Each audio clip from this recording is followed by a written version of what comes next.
আউযু বিল্লাহি মিনাশ শাইতানির রাজীম বিসমিল্লাহির রাহমানির রহিম।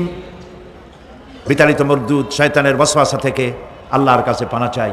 পরম করুণাময় আল্লাহ রাব্বুল আলামিনের নামে শুরু করছি। ইন্না ইয়াওমাল ফাসলি কানা মিকাতান ইয়াওমা ইউনফাখু ফিস-সূর يوم ينفخ في الصور فتأتون أفواجا وفتحت السماء فكانت أبوابا وسيرت الجبال فكانت سرابا صدق الله العظيم। ইন্না ইয়াউমাল ফাসলি কানা মিকাতা, নিঃসন্দেহে বিচারের দিনটি পূর্ব থেকেই নির্ধারিত হয়েই আছে। ইয়াউমা ইউনফাখু ফিস-সূর ফাতাতুনা আফওয়াজা, যেদিন সিংহায় ফুঁক দেওয়া হবে তখন তোমরা দলে দলে বেরিয়ে আসবে। ওয়া ফুতিহাতিস সামাউ ফাকানাত আবওয়াবা, আর আকাশসমূহ খুলে দেওয়া হবে তখন তা শুধু দরজা আর দরজা হয়ে যাবে। ওয়াসুইরাতিল জিবালু ফাকানাত সারাবা, আর পাহাড় সমূহকে চালিয়ে দেওয়া হবে, ফলে তা মরীচিকায় পরিণত হয়ে যাবে।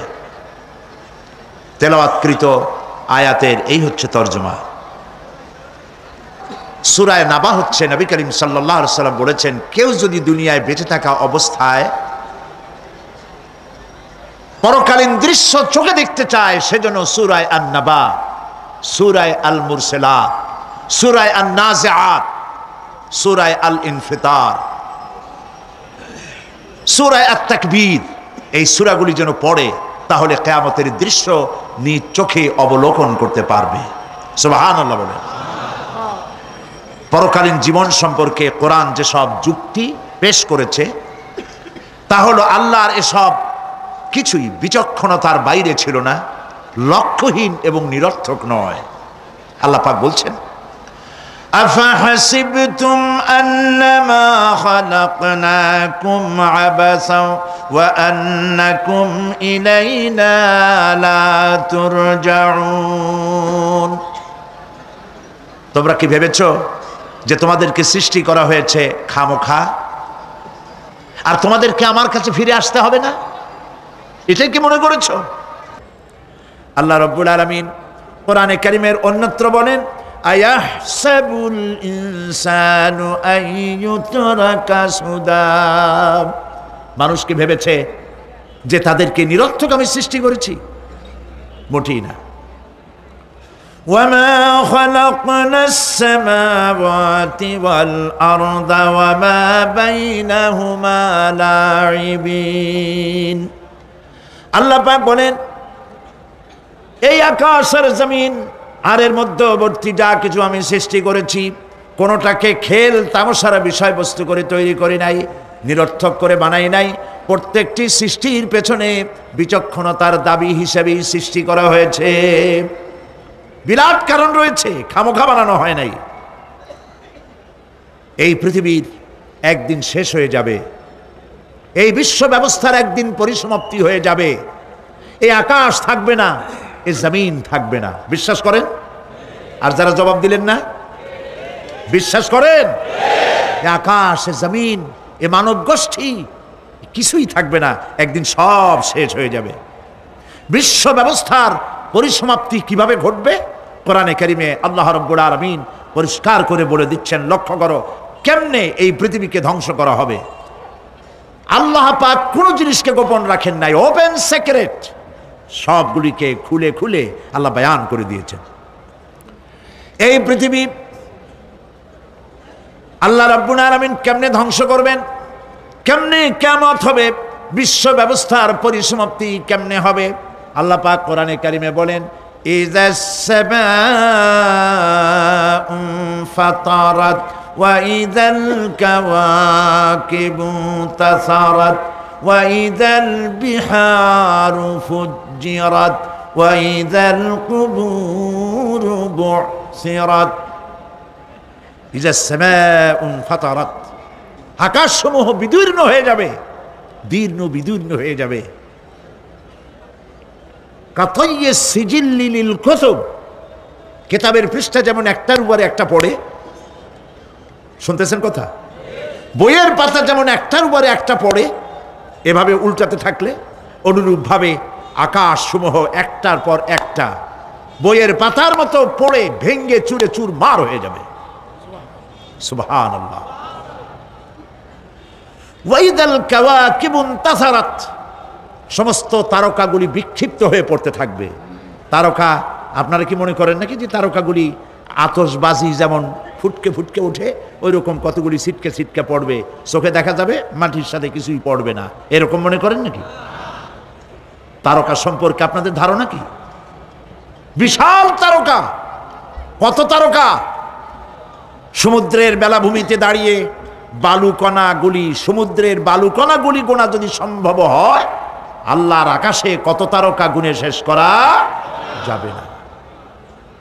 এ তারকা এতটুক নয়, যতটুক আপনি দেখেন বিশাল তারকা।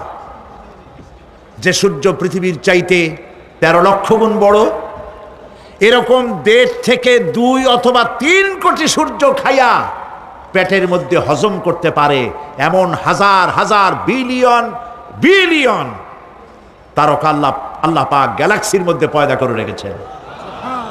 এগুলি যখন ছিটকে পড়তে থাকবে পৃথিবীর উপরে, ওয়াইদাল কাওয়াকিবু ইনতাসারাত, সমস্ত তারকাগুলি বিক্ষিপ্ত হয়ে পড়তে থাকবে। ওয়াইদাল বিহারু ফুজ্জিরাত, সমুদ্রগুলি দীর্ঘ বিদীর্ণ হয়ে যাবে, সমুদ্রের পানিগুলি নিঃশেষিত হয়ে যাবে, তলদেশ ফেটে যাবে এবং তলদেশ থেকে অগ্নি উদ্গীরণ হতে থাকবে, সমুদ্রের তলদেশ থেকে। বিশ্বাস করেন? এই মাটির মধ্যে আছে না আগুন, পাথর পোড়াইয়া আলকাত্রার মতো লাভা বানাই দিতে পারে এমন প্রচন্ড উত্তপ্ত আগুন রয়েছে মাটির ভেতরে। সমুদ্রের পানিসমূহ নিঃশেষিত হয়ে যাবে, দীর্ণ বিদীর্ণ হবে, সেখানে আগুন জ্বলতে থাকবে। কি ভয়াবহ দৃশ্য হবে! আর কবরের মধ্যে যা কিছু আছে কবরগুলি তা উদ্গীরণ করে দেবে। অন্য সূরার মধ্যে আল্লাহ পাক বলছেন, ইযাশ শামসু কুমিরাত ওয়া ইযান নুজুমুন কাদারাত ওয়া ইযাল জিবালু সুয়্যিরাত, যখন সূর্যকে ঢেকে দেওয়া হবে, বিশাল সূর্যটা হারায় যাবে আর তারকাগুলো বিপর্যস্ত হয়ে যাবে, পাহাড়গুলিকে চালিয়ে দেওয়া হবে। ফাইদান নুজুমু তুমিসাত ওয়া ইদাস সামাউ ফুরিজাত ওয়া ইদাল জিবালু নুসিফাত, যখন তারকা স্থিমিত হয়ে যাবে, তারকাগুলিতে কোনো আলো থাকবে না, আসমান বিদীর্ণ হবে, পাহাড় সমূহ উড়ে দেওয়া হবে। সুবহানাল্লাহ বল। পাহাড়গুলি উড়ায় দেওয়া হবে। অবস্থা লক্ষ্য করেন, আকাশ ভেঙে ভেঙে পড়তেছে, তারকাগুলি বিক্ষিপ্ত হয়ে পড়তেছে, সব সমুদ্রের পানি শেষ হয়ে গিয়েছে, সমুদ্রের তলদেশ ফেটে ফেটে অগ্নি উদ্গীরণ করে দিচ্ছে, সূর্য ঢাকা পড়ে গেছে। মহান আল্লাহ রাব্বুল আলামিন বলেন, শুধু সূর্য ঢাকা পড়বে না, মানুষরা দেখতে পাবে فإذا برق البصر وخسف القمر وجمع الشمس والقمر, যখন চক্ষু বিস্ফারিত হবে, মানুষের চোখগুলি ছানা বড় হয়ে যাবে, এই দৃশ্য দেখে চাঁদে আলো নাই, সূর্যতে আলো নাই, চাঁদ আর সূর্য দুটি একাকার হয়ে যাবে। আল্লাহ পাক বলছেন, ওয়া হুমিলাতিল আরদু ওয়াল জিবালু ফাদুক্কাতা দাক্কাতান ওয়াহিদা, জমিন আর পাহাড়গুলোকে এর মধ্যে সংঘর্ষ বাঁধিয়ে দেওয়া হবে, পাহাড়গুলি উঁচু করে মাটির উপরে আছাড় মারা হবে, একই আঘাতে পাহাড়গুলি চূর্ণ বিচূর্ণ হয়ে যাবে। সুবহানাল্লাহ। এই কথার মধ্যে কোনো ভুল আছে? কেবলমাত্র কাফের বেঈমান তাদের কলিজায় এ কথা ভয়ের সৃষ্টি না করতে পারে? ইমানদারদের কলিজা ফেটে যাওয়ার কথা। কি ভয়াবহ দৃশ্য! তারকা পড়তেছে, আকাশ ভাঙতেছে। খালি রাশিয়ার একটা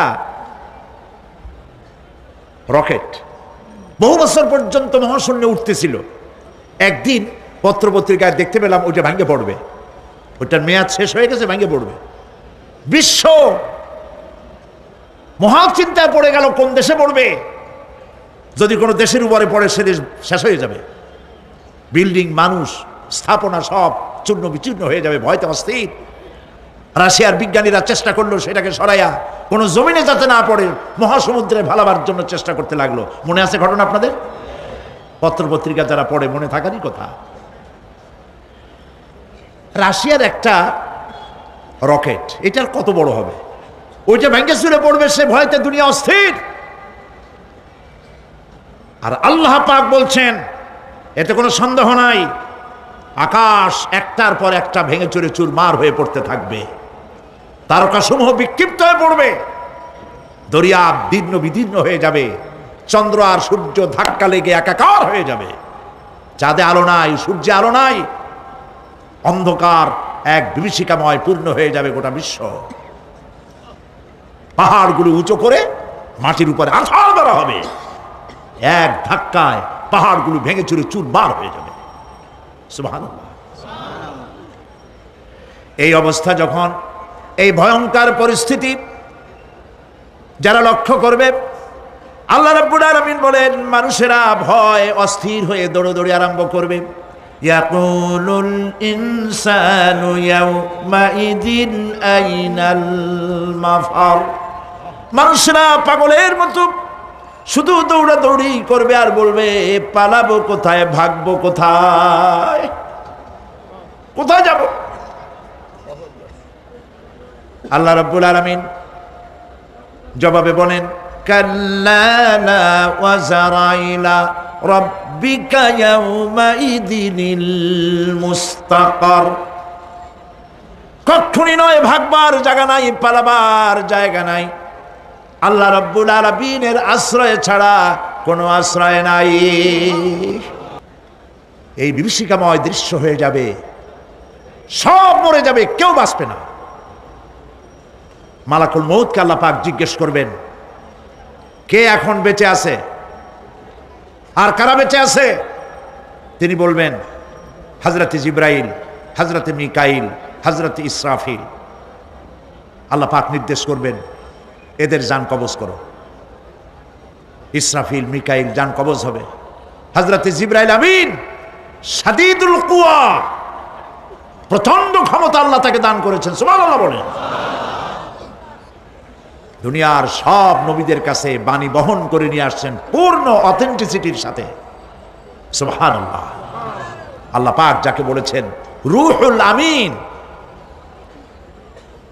নবী করিম সাল্লাল্লাহু আলাইহি ওয়াসাল্লামের মেরাজের রাত্রে যে কথা বলা হয়েছে, ওয়ালাকাদ রাহু বিল উফুকিল মুবিন, পশ্চিম দিক বলয় তিনি যা দেখতে পেয়েছিলেন, তাফসীর বলছে হযরতে জিবরাইলের পূর্ণ আকৃতিতে নবী করিম সাল্লাল্লাহু আলাইহি ওয়াসাল্লাম তাকে দেখতে পেয়েছিলেন। হযরতে জিবরাইল যখন দুনিয়া আসেন, কোন কোন কিতাবে লেখা হয়েছে 600 ডানা আছে তার, দুই ঝাপটায় আকাশ থেকে জমিনে চলে আসেন। সুবহানাল্লাহ। হযরতে জিবরাইলকে আল্লাহ পাক বলবেন তাকে মওত দাও। হযরতে জিবরাইলও বিদায় হয়ে যাবে। আল্লাহ প্রশ্ন করবেন, এখন আর কে বাকি? মান বাকিয়া ইয়া মালাকাল মউত। মালাকুল মউত বলবেন, হে আল্লাহ তাআলা, এখন তোমার সামনে আমি দাঁড়িয়ে আছি, আর কেউ নাই। আল্লাহ পাক বলবেন, মুত ইয়া মালাকাল মউত। আল্লাহু আকবার। মুত ইয়া মালাকুল মউত, মরে যা, মরে যা। মালাকাল মউত মরে চলে যাবে, এরপরে আর কেউ নাই। আল্লাহ রাব্বুল আলামিন এই অবস্থায় কত বছর কত কাল চলে যাবে আল্লাহ পাক ভালো জানেন, কেউ নাই। আজকের রাজত্ব কার? আল্লাহ প্রশ্ন করবেন, আজকের রাজত্ব কার? আল্লাহ পাক আওয়াজ দিবেন, বলবেন আজকের রাজত্ব কার? কোনো জবাব নাই, আকাশের নাই, জমিনের নাই, আকাশও তো নাই, কারো কোনো জবাব নাই। আল্লাহ পাক বলবেন লিল্লাহি ওয়াহিদুল কাহ্হার। আজ একমাত্র রাজত্ব হচ্ছে পরাক্রমশালী আল্লাহ রাব্বুল আলামিনের। আল্লাহ পাক বলবেন ইয়া দুনিয়া আইনা শুজারুকি, হে পৃথিবী তোর গাছগুলা কই? ইয়া দুনিয়া আইনা জিবালুকি, হে পৃথিবী তোর পাহাড়গুলা কই? আইনাল জব্বারিন, স্বৈরাচারেরা কোথায়? কারো কোনো জবাব হবে না। আল্লাহ পাক এরপরে আবার মানুষগুলিকে চিন্তা করবে, সুবহানাল্লাহ, ওয়া ইযাল কুবুরু বু'সিরাত, যা কিছু মাটির মধ্যে লুক্কায়িত ছিল সবগুলি আল্লাহ পাক বের করে নিয়ে আসবেন। হাসরের ময়দান হবে, উপস্থিত হবে সমস্ত মানুষ, কেউ পলায়ে থাকতে পারবে না কোথাও। কুমিরে যারে খাইছে, বাঘে যারে খেয়েছে, আগুনে যারে পোড়াইছে, পানিতে যে পচে গেছে, পোকামাকড়ে যারা খেয়েছে, কোনো পথ নাই। সবাই আল্লাহর দরবারে উঠবে, পায়ে জুতা নাই, মাথায় কাপড় নাই, পরনে কোনো কাপড় চোপড় নাই, উলঙ্গ উলাঙ্গিনী। উম্মুল মুমিনিন হযরতে আয়েশা সিদ্দিকা রাদিয়াল্লাহু তাআলা আনহা নবী করিম সাল্লাল্লাহু আলাইহি ওয়াসাল্লামের জবান মোবারকে এটা শুনে কেঁদে ফেললেন, বললেন ইয়া রাসূলুল্লাহ, আমারও কি সেই অবস্থা হবে? তিনি বললেন হ্যাঁ। উম্মুল মুমিনিন বললেন ইয়া রাসূলুল্লাহ, তখন কি আমার শরম হবে না? আল্লাহর নবী বললেন কিয়ামতের এই বিভীষিকাময় দৃশ্য দেখে মানুষ মানুষের দিকে তাকাবার কোনো হুঁশ থাকবে না। সব মানুষ উপরের দিকে তাকায় থাকবে, নিচে তাকাবার কারো কোনো ক্ষমতা থাকবে না। মানুষ অস্থির হয়ে যাবে। সেই হাসরের ময়দান বিচারক আল্লাহ রাব্বুল আলামিন প্রত্যেকটি মানুষকে তার কৃতকর্মের জন্য হিসাব দিতে হবে। আল্লাহ রাব্বুল আলামিন বলেন পরকালীন জীবনের ব্যবস্থাপনাটা কেমনে হবে শোনো। ইন্নাস সামআ ওয়াল বাসারা ওয়াল ফুআদা কুল্লু উলাইকা কানা আনহু মাসউলা। কিয়ামতের দিন প্রত্যেকটি মানুষকে তার শ্রবণ সম্পর্কে, তার দৃষ্টি সম্পর্কে, আর অন্তঃকরণের কল্পনা সম্পর্কে প্রত্যেকটি ব্যাপারে আল্লাহ পাক জিজ্ঞাসা করবেন। কান দিয়েছিলাম, কি শুনেছ? যা শুনছো তা আমল করেছো কিনা? আমার নিষেধ করা জিনিসগুলি শুনছো নাকি? কানের জবাব দিতে হবে। কান আল্লাহ পাক দিয়েছেন, সুবহানাল্লাহ, আল্লাহ পাক দিয়েছেন কান। এই কান দুটো যার নাই, কান আছে শুনতে পায় না, কত বড় কষ্টে আছে সে। মানুষের চিল্লায় কথা কয়, সে বুঝেই না, আছে না এমন? এই কানের সম্পর্কে প্রশ্ন করা হবে, শ্রবণ সম্পর্কে, দর্শন সম্পর্কে প্রশ্ন করা হবে। যা দেখতে নিষেধ করেছি সেগুলো দেখছো নাকি? এর শুকরিয়া আদায় করেছো নাকি?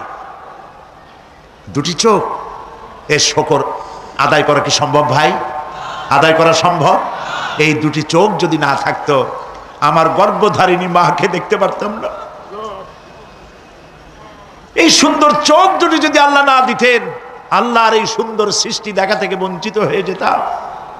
আল্লাহকে বলি, মনিব, হে বিশাল আকাশের মালিক, তুমি দয়া করে না চাইতে আমাদের শরীরে যা দিছো নিয়ামত, মৃত্যুর আগে ছিনায় নিও না। দুটি চোখের শকর আদায় করতে পারবো না। চোখের মধ্যে পানি আছে, কান্নার পানি না, সবসময় চোখে পানি আছে। চোখে আমরা পলক দেই না? কত কুদরত আল্লাহ পাকে। এই পৃথিবীতে দিনে রাতে অসংখ্য পলুয়েশন, রোগ জীবাণু সমানে উঠতেছে। এখন যদি মাইক্রোস্কোপ যন্ত্র এখানে থাকতো তাহলে দেখতেন এই পরিবেশটা কত দূষিত, কত পলিউশন, কত জাম। এগুলি নাকের মধ্য দিয়ে পেটে যাচ্ছে, চোখের মধ্যে ঢুকতেছে, ক্রমাগত চোখের ভিতরে ধুলাবালি ঢুকবে। আর পরিষ্কারের কোনো ব্যবস্থা যদি না করা হয় চোখের দৃষ্টি নষ্ট হয়ে যেতে পারে। এই জন্য আল্লাহ রাব্বুল আলামিন চোখের ভিতরে মেডিসিন রূপী এক প্রকারের পানি রেখেছেন, আর অটোমেটিক চোখের পাতা ওঠানামা করে প্রতি মুহূর্তে চোখকে ক্লিন করে দিতেছে। এই চোখ সম্পর্কে আল্লাহ রাব্বুল আলামিন প্রশ্ন করবেন, অন্তঃকরণ সম্পর্কে প্রশ্ন করবেন। জবাব দেওয়া সেদিন বড়ই কঠিন হয়ে যাবে।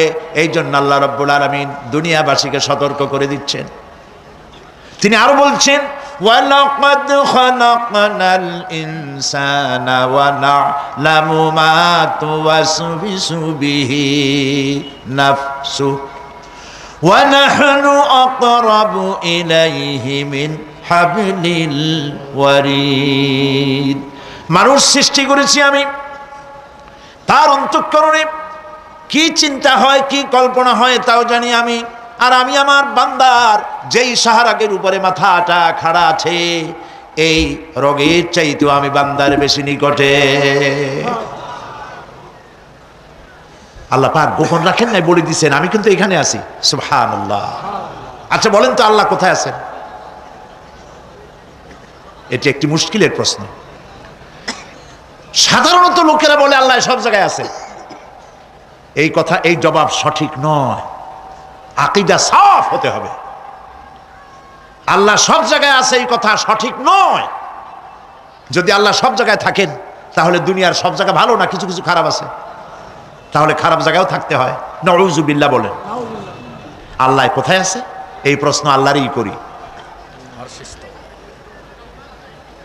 সওয়ালে মুকদ্দারের জবাব, পৃথিবীর মানুষ আল্লাহকে প্রশ্ন করবে তুমি কোথায় আছো।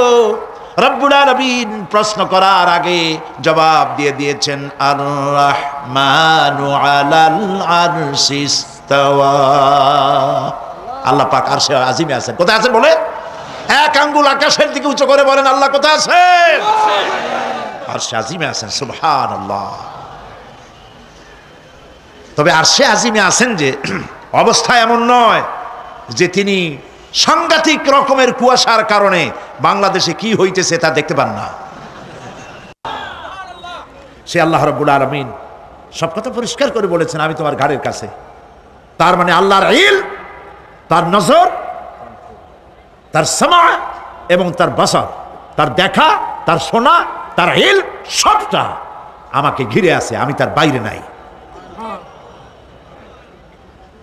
আল্লাহ মানুষকে সতর্ক করতেছেন,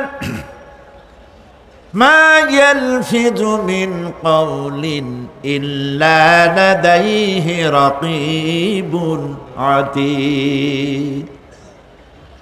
মানুষ এমন কোনো কথা বলে না যা আমার ফেরেশতারা রেকর্ড করে না রাখে। যা করো তাও লেখা হয়, যা বলো তাও লেখা হয়ে যায়। দুনিয়ায় গোয়েন্দা বিভাগ আছে, আমার দেশে গোয়েন্দা বিভাগ আছে না? কি নাম কত দুই একটা আন্দাজে কইলো আছে।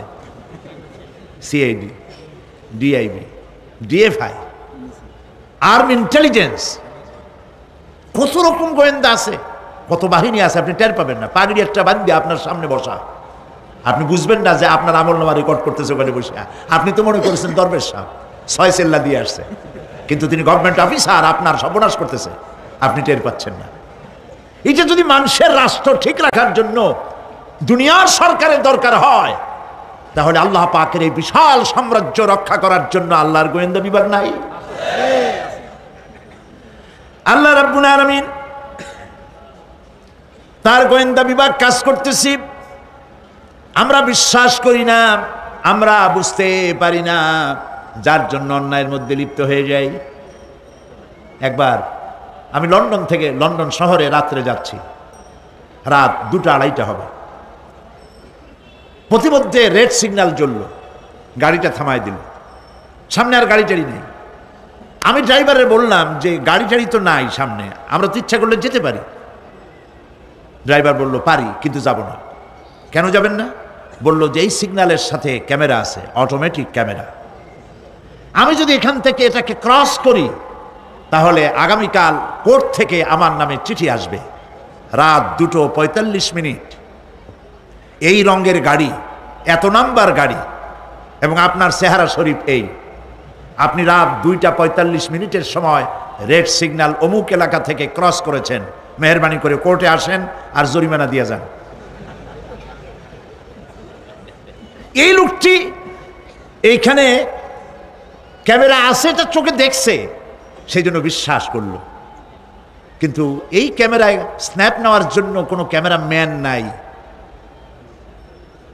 অথচ গাড়ি ক্রস করলেই, ওভার স্পিড করলেই ছবি তুলে ফেলবে। এই বুদ্ধিটা কে দিছেন? যিনি এই বুদ্ধিটা দিলেন তার কাছে এমন কোনো বুদ্ধি নাই যে আপনার আমার অনবরত অটোমেটিক ক্যামেরা দিয়া জীবনের সব কিছু আমাদের ধরে রাখে, এরকম কোনো ক্যামেরা থাকতে পারে না। পারে কিনা? কিন্তু আমাদের কপাল খারাপ। ওই যে সিগারেটের প্যাকেটে লেখা আছে সংবিধিবদ্ধ সতর্কীকরণ, ধূমপান স্বাস্থ্যের জন্য ক্ষতিকর। প্যাকেটে লেখা আছে, হাতের মুঠায় ধরিয়া সিগারেট ধরে টান মারিয়া উপরে ফু দিয়া তাকায় দেখে পূজায় কদ্দুর। ওইখানে ক্যামেরার সাথে কোনো মানুষ নাই, ক্যামেরা আছে তাই বিশ্বাস করে, কিন্তু আল্লাহর ক্যামেরাগুলি চোখে দেখে না। ওখানে যেমন রেড বর্ডার আছে, আল্লাহ রাব্বুল আলামিন জীবনের প্রত্যেকটি মোড়ে মোড়ে রেড বর্ডার লাগাই দিয়েছেন। জেনা করো না, একটি রেড সিগন্যাল। মদ পান করো না, আরেকটি রেড সিগন্যাল। মিথ্যা কথা বলো না, আরেকটি রেড সিগন্যাল। অহংকার করো না, আরেকটি রেড সিগন্যাল। বউকে বেপর্দা করো না, আরেকটি রেড সিগন্যাল। সুদ খেও না, ঘুষ খেও না, আরেকটি রেড সিগন্যাল। অসংখ্য রেড সিগন্যাল দিয়ে আল্লাহ পাক বলছেন তিলকা হুদুদুল্লাহ, এই হচ্ছে আল্লাহর বর্ডার, ফালা তাতাদুহা, অতএব আল্লাহর বর্ডারকে ক্রস করো না। কে নিষেধ করেছেন? কে নিষেধ করেছেন? মানুষেরা বিশ্বাস করে না। আল্লাহ রাব্বুল আলামিন কোরআনে কারীমের মধ্যে বলছেন ইয়ালামু খায়িনাতাল আ'য়ুনি ওয়া মা তুখফিস সুদূর। তোমার কথাগুলি রেকর্ড হয়, তোমার কাজগুলি রেকর্ড হয়, এমনকি তোমার মনের ভিতরে যে কল্পনা হয় সেগুলো রেকর্ড হয়। আর চোখে কি লুকোচুরি খেলে আল্লাহ তাও জানতে পারে। সানগ্লাস পরে চোখের ফাঁক দিয়া কারে দেখো, কেউ টের পায় না। টের পায় কে? জোরে বলেন আল্লাহ পাক। মহান আল্লাহ রাব্বুল আলামিন বলেন কোন গুনার কাজ করে, কোন সামান্যতম গুনার কাজ করেও এড়াতে পারবে না, এবং সামান্যতম ভালো কাজ করলেও তাতে পুরস্কার থেকে মাহরুম হবে না। আল্লাহ পাক বলেন ওয়া ইন কানা মিসকালা হাববাতিন মিন খারদালিন আতাইনা বিহা ওয়া কাফা বিনা হাসিবিন। একটি সরিষা পরিমাণ আমলকেও আল্লাহ পাক কিয়ামতে হাজির করবেন। হিসাব নেওয়ার জন্য আল্লাহ পাক বলেন আমি যথেষ্ট। সুবহানাল্লাহ বলেন। হিসাব নেওয়ার জন্য আল্লাহ পাক যথেষ্ট। হযরত ওমর রাদিয়াল্লাহু তাআলা আনহু আমিরুল মুমিনিন, খলিফাতুল মুসলিমিন হযরত ওমর ইবনুল খাত্তাব বলেন রাদিয়াল্লাহু তাআলা আনহু, সুবহানাল্লাহ। কোথা থেকে আল্লাহ কোথায় নিয়ে গেছেন? নবীর হত্যা করতে আসছিলেন, আর আল্লাহ তারে কোথায় নিয়ে গেছেন? সুবহানাল্লাহ। নবীজি বলেছেন লা নবিয়্যা বাদি ওয়ালা রাসূলা, আমার পরে নবীও হবে না, রাসূল হবে না। যদি কেউ নবী বা রাসূল হইতো, কে হইতো? ওমরের আল্লাহ নবী বানাই দিতেন। সুবহানাল্লাহ। সেই ওমরের কতটুকু জানি আমরা? অনেক কিছুই জানি না। হযরত ওমর রাদিয়াল্লাহু তাআলা অন্ধকার রাত্রে একদিকে যাচ্ছিলেন, পেছনে কিছু লোক ছিল। হঠাৎ করে তিনি প্রশ্ন করলেন, আচ্ছা তোমাদের মধ্যে কেউ কি বলতে পারো কোরআনে কারীমের মধ্যে সব থেকে হতাশাব্যঞ্জক আয়াত কোনটি? অন্ধকারের ভেতরে একজনে জবাব দিলেন ফামান ইয়া'মাল মিসকালা যাররাতিন খায়রান ইয়ারাহ ওয়া মান ইয়া'মাল মিসকালা যাররাতিন শাররান ইয়ারাহ। এর অর্থ হলো যদি কেউ যারা পরিমাণ সরিষা পরিমাণ ভালো কাজ করে কিয়ামতে সেটা দেখতে পাবে, আর যদি সামান্য সরিষা পরিমাণ গুনার কাজও করে, খারাপ কাজ করে, সেটা দেখতে পাবে।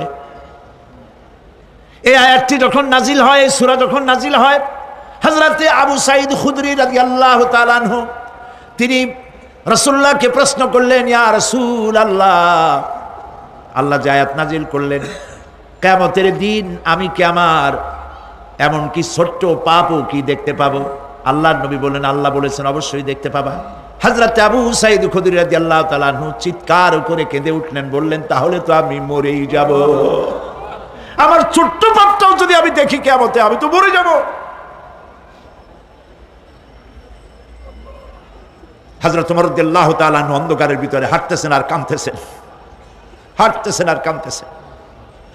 কিছু দূর অগ্রসর হয়ে তিনি প্রশ্ন করলেন, আচ্ছা কেউ কি বলতে পারো কোরআনে কারীমের মধ্যে সবথেকে আশাব্যঞ্জক আয়াত কোনটি? পেছন থেকে অন্ধকারের ভেতর থেকে আওয়াজ এলো, লা তাকনাতু মির রাহমাতিল্লাহ, আল্লাহর রহমত থেকে, দয়া থেকে নিরাশ হয়ে যেও না, হতাশ হয়ে যেও না। হযরত ওমর কাঁদতে কাঁদতে জিজ্ঞেস করলেন, তোমাদের মধ্যে আব্দুল্লাহ ইবনে মাসউদ আছে নাকি? হযরত আব্দুল্লাহ ইবনে মাসউদ বললেন, আমি তো বললাম, আমি জবাব দিলাম। সুবহানাল্লাহ। রাইসুল মুফাসসিরিন হযরত আব্দুল্লাহ ইবনে মাসউদ রাদিয়াল্লাহু তাআলা আনহু, তার পা খুব ছোট ছিল। হাদিস শরীফে এসেছে সাহাবীরা তার পা দেখে একটু মুস্কি মুস্কি হাঁটতেছিল, এত ছোট পা। নবী করিম সাল্লাল্লাহু আলাইহি ওয়াসাল্লাম বললেন, আব্দুল্লাহ ইবনে মাসউদের পা ছোট দেখে হেসো না, কিয়ামতের দিন আব্দুল্লাহ ইবনে মাসউদের ছোট্ট পাটা উহুদ পাহাড়ের চাইতে ওজন বেশি হয়ে যাবে। সুবহানাল্লাহ, সুবহানাল্লাহ। প্রিয় ভাই সব, এই হচ্ছে নবী করিম সাল্লাল্লাহু আলাইহি ওয়াসাল্লাম, তিনি মানুষের সামনে এসব কথাগুলি পরিষ্কার করে বলে দিয়েছেন। সেদিন কোনো উপায় থাকবে না, সেই কিয়ামতের মাঠ। واتقوا يوما لا تجزي نفس عن نفس شيئا ولا يقبل منها شفاعة ولا يؤخذ منها عدل ولا هم ينصرون। সেদিন কেউ কারো সাহায্যে এগিয়ে আসবে না। প্রিয় ভাই সব, অসহায়, এর ইংরেজি হচ্ছে হেল্পলেস। এই পৃথিবীতে আক্ষরিক অর্থে কোনো মানুষ হেল্পলেস হয় না, অসহায় হয় না। কেউ না কেউ সহায় হয়েই যায়, হয় স্বামী, না হয় পিতা, না হয় ছেলে, না হয় মেয়ে, না হয় আত্মীয়, না হয় সরকার। কেউ না কেউ সহায় হয়েই যায়, একেবারে হেল্পলেস এটা পৃথিবীতে হয় না। অসহায় কারে বলে? কিয়ামতের মাঠে মানুষ তা টের পাবে। আল্লাহ তাআলা কিয়ামতের দিন তুমি আমাদেরকে অসহায় করে দিও না, কিয়ামতের দিন তুমি আমাদের জন্য সহায় হয়ে যেও। আল্লাহ পাক বলছেন, সেদিনটি ভয় করো যেদিন কেউ কারো সাহায্যে এগিয়ে আসবে না, কারো পক্ষে কোনো সুপারিশ গ্রহণ করা হবে না, কারো কাছ থেকে কোনো বিনিময় গ্রহণ করা হবে না, কাউকে কোনো সাহায্যও করা হবে না। ইন্না লিল্লাহি ওয়া ইন্না ইলাইহি রাজিউন। আল্লাহ রাব্বুল আলামিন বলেন, লান তানফাকুম আরহামাকুম ওয়ালা আওলাদুকুম ইয়াউমাল কিয়ামাহ। কিয়ামতের দিন তোমাদের আত্মীয়-স্বজন, তোমাদের সন্তান সন্ততি তোমাদের জন্য কিছু মাত্র কাজে লাগবে না। ইয়াউমা ইয়াফিরুল মারউ মিন আখিহি ওয়া উম্মিহি ওয়া আবিহি ওয়া সাহিবাতিহি ওয়া বানিহি। সেদিন মানুষ তার ভাই, মা বাপ, স্ত্রী ও সন্তান থেকে পলায়ন করবে। সেদিন প্রত্যেকে নিজ নিজ অবস্থায় পতিত হয়ে যাবে। পিতা তার সন্তানকে পরিচয় দেবে না, মা তার সন্তানকে চিনবে না, সন্তান তার মাকে চিনবে না। মানুষগুলি দৌড়াতে থাকবে, পালাতে থাকবে, কেউ কারো সাহায্য সেদিন করতে পারবে না। আমার প্রিয় ভাইয়েরা, সেই কিয়ামতে আল্লাহ পাক আমলনামা আল্লাহর আদালতে মানুষের সামনে পেশ করা হবে। পার্থিব জীবনে মানুষ যা কিছু করেছে কোনো জিনিস লুকায় রাখতে পারবে না, সব প্রকাশ পেয়ে যাবে। কিয়ামতের পূর্বেই আল্লাহ রাব্বুল আলামিন সব কিছুকে রেকর্ড করে রেখেছেন। আবারও বলছি, আল্লাহ পাক কোনো কিছু গোপন রাখেন নাই। কিভাবে রেকর্ড করছেন? وَكُلَّ إِنسَانٍ أَلْزَمْنَاهُ طَائِرَهُ فِي عُنُقِهِ وَنُخْرِجُ لَهُ يَوْمَ الْقِيَامَةِ كِتَابًا يَلْقَاهُ مَنشُورًا। প্রত্যেকের ভালো মন্দ কর্মলিপি আমি তার গলায় ঝুলাই দিছি। আমি তার জন্য কিয়ামতের দিন একটি কিতাব ওপেন করে দেব, গলায় ঝুলানো আছে। আজ বিজ্ঞানীরা আবিষ্কার করেছে মানুষের শরীরের মধ্যে ডিএনএর কথা।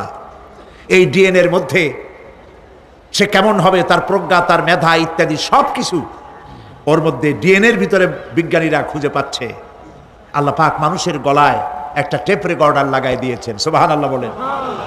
সেই টেপ রেকর্ড আমার এই যে বক্তৃতা ভিডিওতে ধারণ করা হচ্ছে, টেপে ধারণ করা হচ্ছে। এই বুদ্ধিগুলি কে দিছে? আরে ভাই কথা বলবেন তো আল্লাহর নাম জোরে না। এই বুদ্ধি কে দিয়েছেন?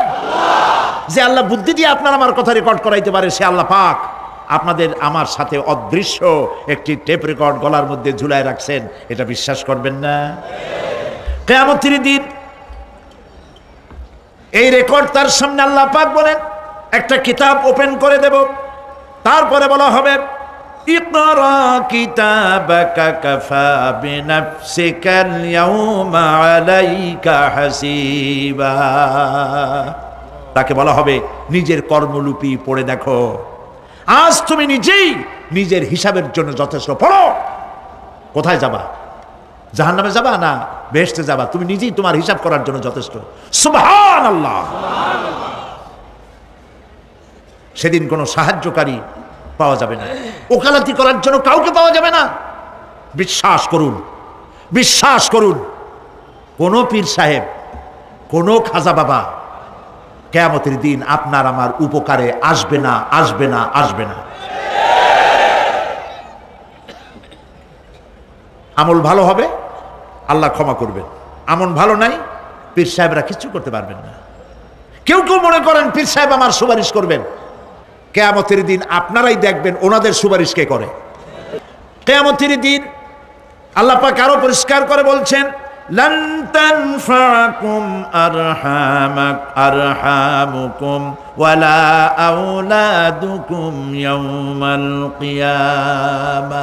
কিয়ামতের দিন সন্তান সন্ততি আর সম্পদ কোনো কাজে লাগবে না, এগুলি কোনো উপকার হবে না মানুষের জন্য। আর সেখানে উৎকোচেরও কোনো কারবার চলবে না। এই পৃথিবীতে উৎকোচ দিয়ে অনেক কাম করা যায়, কিন্তু কিয়ামতে চলবে না।